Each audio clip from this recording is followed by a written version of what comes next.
Saturday mid-morning found the sky without a cloud. A hot sun burned a yellow hole in the rich blue background, promising thunderstorms by late afternoon. The corner parking lot of Dangerous Dan's used cars were marked by little red and yellow flags on a string that ran from light pole to light pole, giving the school car wash the feel of a circus. A 4-foot-long mock blimp and a big bunch of colorful balloons hovered 50 feet above the asphalt in an effort to draw attention.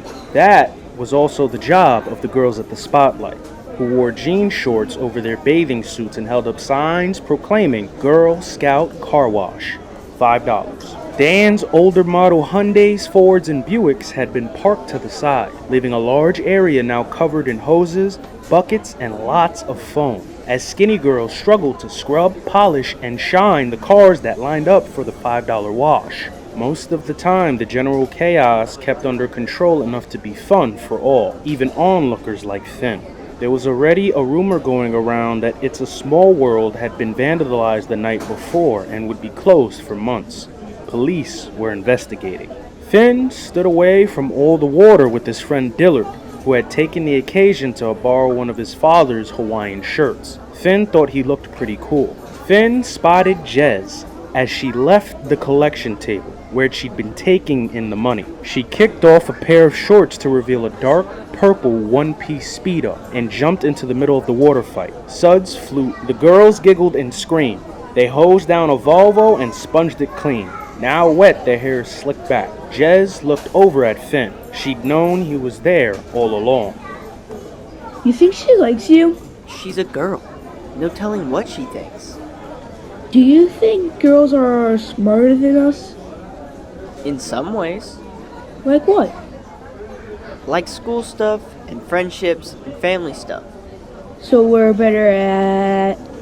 Computer games, and farting. What's so funny? A girl said behind them. It was Amanda, wearing a white t-shirt over a swimsuit and a pair of jean shorts. Finn said hi, and she said hi back to both boys. Dillard opened his mouth to say hello, but belched instead. He'd never been around much girls. Both boys laughed so hard. Amanda dug into the snug pocket of her jeans and pulled out several bills. She handed Dillard $1. Hey Dill, would you mind getting me an orange soda? No. Happy to. Dillard asked if Finn wanted anything, and Finn passed him $1, asking for a cola and thanking him. Dillard took off. The nearest orange soda is at the gas station, across the street. It'll take him a while. He's not a servant, you know. I wanted to hear about It's a Small World. That was you guys, I assume. You can't say anything to anyone. You guys trashed the place? Why? It wasn't anything like that. It was impossible to explain. Impossible because you won't, you mean? Impossible because you won't believe it. That's not true. Try me. Finn met with her eyes, considering if this was the right thing to do. The dolls came alive and attacked us. Amanda looked stunned, but she did not make fun of him. Finn returned his attention to the noisy girls and the car wash. He pulled up the leg of his shorts and showed her where he'd been bit. Amanda gasped. Finn. I know. It's getting serious. Getting? And what's worse, we didn't find any clues to the fable.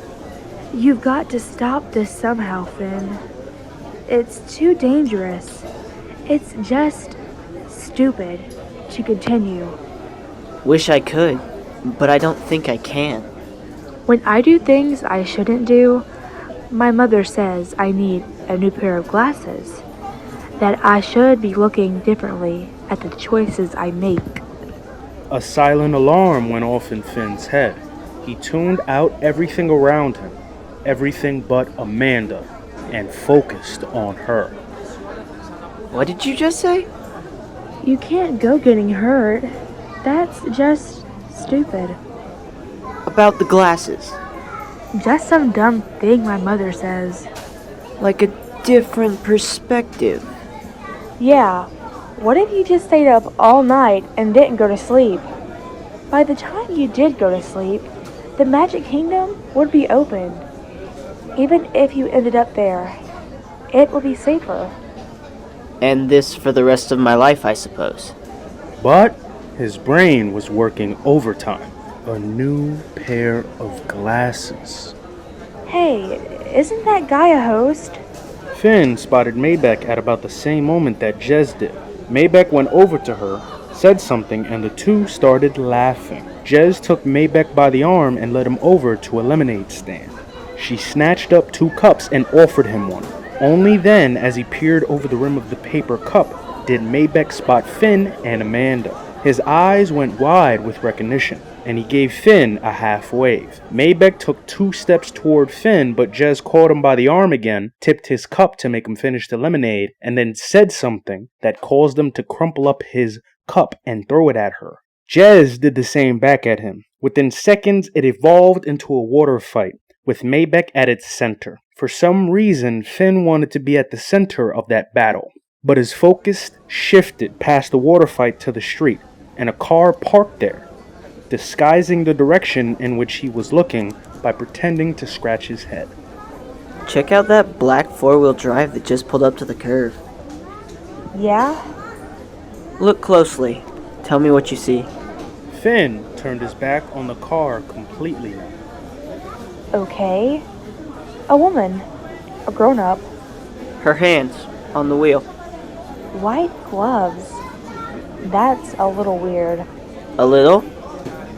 Yeah, white gloves are a little weird. Even for Florida. Like totally insane. It's a zillion degrees out. You've got to see this. Finn glanced carefully over his shoulder.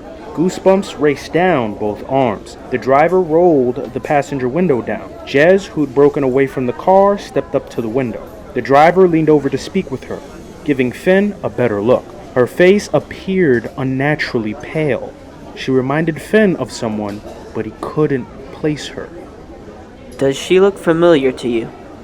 She looks unhappy. You think that's her mother? No, It's possible. they don't look too friendly to me. But you're right about the gloves. What's with that? Finn didn't say what he was thinking. You might wear gloves and a lot of makeup if your skin was green.